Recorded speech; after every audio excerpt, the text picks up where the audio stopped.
ఇప్పటివి కాదు, వేల సంవత్సరాల నుంచి ఉన్నాయి. కానీ ఆధునిక సమాజం ముందుకు పోయేటువంటి తగ్గాలి. మన ప్రతిఘటన పెరిగే కొద్ది అటువంటి దుర్మార్గాలు చేయాలనే వాళ్ళు భయపడాలి. అది కొంత ఉద్యమాలు పట్టనట్టు జరిగింది.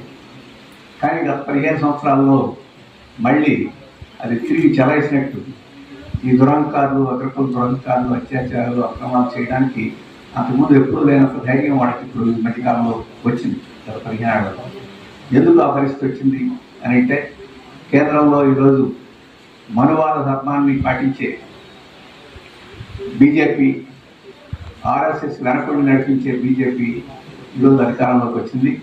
దానికి మోడీ గారు ప్రధానమంత్రిగా నాయకత్వం వస్తున్నారు. వారి ఆర్థిక విధానాలు ఏమిటి, ప్రజా వ్యతిరేక విధానాలు ఏమిటి, అవన్నీ కూడా మనం చెప్పుకోవచ్చు.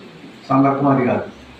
కానీ బీజేపీ మోడీ గారి నాయకత్వాన ఆర్ఎస్ఎస్ సహకారంతో ఈరోజు అధికారంలో ఉంటే ఎందుకని ఈ అత్యాచారాలు, అక్రమాలు దళితుల మీద, మహిళల మీద, మైనార్టీల మీద, వీరందరి మీద ఎందుకు పెరిగినాయి? దానికి మూల కారణం ఏమిటి అని చెప్పి మనం పరిశీలించుకోవాలి. దానికి మూల కారణం ఏమిటంటే, ఈరోజు బీజేపీ, ఆర్ఎస్ఎస్లు మనువాదాన్ని సమర్థిస్తాయి. మనువాదమే ఈ దేశంలో పరిపాలన చేయాలని చెప్పేసి కోరుకుంటాయి. కోరుకోవడం కాదు, వారి సిద్ధాంతమే అది.